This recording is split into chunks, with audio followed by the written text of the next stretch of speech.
Hey again, everybody. Today was the first day back, first day of the new semester for me. Um, Pretty good, pretty solid first day. I had four classes, um, met some pretty cool people. I got a girl's number, um, and yeah, it was pretty good. But there has been a thought that's been in my mind, and kind of a quote that was standing out. Um, and it's a quote that I think about a lot. It was actually my senior quote, and something that is kind of what pushed me into Stoicism. And even though I wouldn't say that I practice or I completely follow Stoicism to a T, it's definitely one of the main aspects of it that I kind of try to implement into my own uh, moral compass and way of life. And that is the quote from Seneca. I think it's his most famous quote, but that we suffer more often in imagination than in reality.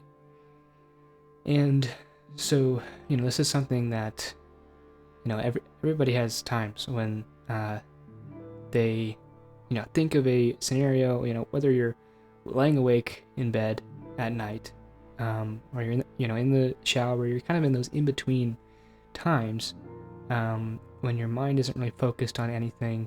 It's kind of settled, and you're just thinking about like different interactions that you had throughout the day, or you know different scenarios that you wish you would have done something different in. And when you kind of reimagine it in a worse way than it actually happened, or you start to kind of make up these rumors and these lies about yourself that really only you're saying about yourself. And so the reason I was thinking about this quote today was because as I was meeting new people, afterwards I would have that thought of like, how was my first impression to these people?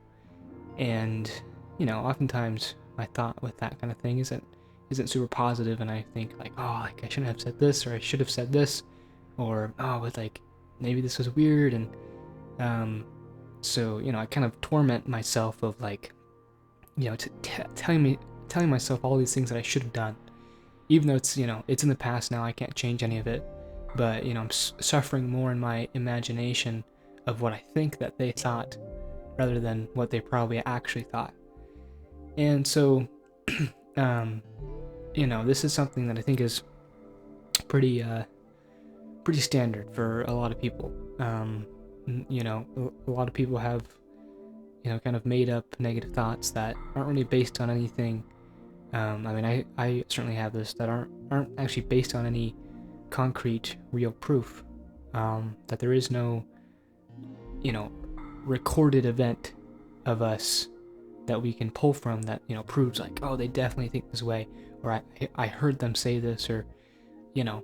And so oftentimes when we're so obsessed with what other people are going to think of us, then we start to assume that what they are thinking is kind of the worst possible thing that we are thinking of. When really, they're also thinking the exact same thing about themselves. And so when it comes to kind of things that I do to help with this, though, is kind of trying to take that rational standpoint of, well, there's no proof, like there's no actual, outside of my own mind, there is nothing that is saying this. There's no one person has ever told me this. These are just things that I'm telling myself inside of my own head. And so kind of the best ways that I've found to help with this is, in the moment it sucks, but if you write it down, then like the following day, or maybe in a few days, once you're kind of past that and you're not thinking about it anymore, and you go back and you read it, and you maybe have a better perspective now, and you can look back on it in retrospective, then you kind of see how absurd it was to have thought that, and how wrong you were, and how the actual situation was nothing like how you had imagined it, that you thought that it was. And so that's one way that I kind of try to help myself with that. But the other way is to just talk to somebody and, kind of ask them what they think. And, like, if you had an awkward interaction and you say, hey, like, and you ask somebody that knows you well and be like, hey, like, so this is what happened. Like, do you think that was weird? Like, should I have said this? And, maybe they'll say, oh, yeah, like, maybe you should have done this. But, I don't think they're going to be, say it nearly as harshly as you're saying it to yourself inside of, your own head. And, and not that this quote just comes from things that are in the past, because I've been giving a lot of examples of, like, after the fact, or after this interaction, when you reflect on it and you think that it was awkward or that it was bad, and you're suffering in that imagined opinion that that other person might have. But this also, of course, applies to things that are yet to happen, or things that are currently happening, and kind of the assumptions that we have of, like, what tomorrow is going to be like, and how we kind of make up fake scenarios of how a certain thing is going to go. We kind of imagine ourselves in being embarrassed or doing something wrong, and the thing that is so kind of paradoxical or really funny about that is that when you kind of imagine yourself failing, and you only think that you will or expect that you will, you're more likely to. But if you imagine yourself succeeding, you're more likely to succeed. And so instead of suffering in our imaginations, we should imagine ourselves not as a perfect person, but as a struggling, enduring person who is up to the challenge, who is going to find success, and not that we are expecting it, but that we're at least expecting ourselves to try again, and that we're expecting ourselves not to get hung up on those small things, so that we're expecting ourselves not to have those late night until 3 a.m. thoughts of, oh, I should have said this, I should have done this. And not that that's easy to, it's a easy thing to say, but I have it every night. And not that I'm exactly losing sleep over it, but I have those thoughts of, man, I should have said this, or what if this happens, or things that are outside of my control. And of course, this whole quote kind of ties into one of the Stoic pillars, or main tenets of the dichotomy of control, of only concerning yourself with things that you can control.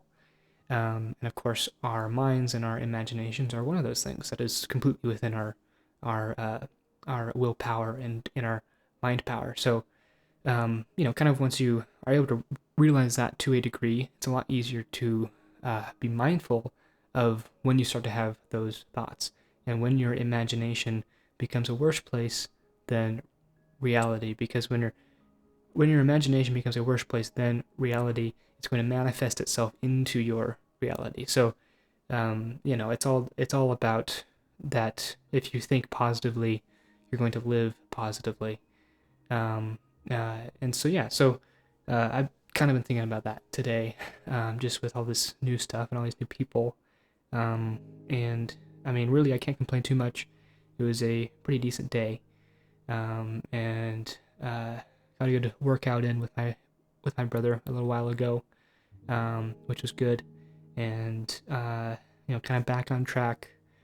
Today was a good kickstart day. Kind of, you have all that adrenaline from the first day of classes, and you're just ready to go. And I've definitely felt that. I ate pretty well. Didn't sleep super well last night, just with all the anticipation, but definitely feeling more confident, more myself, and these sorts of thoughts are always going to kind of get to me. I don't think there's any.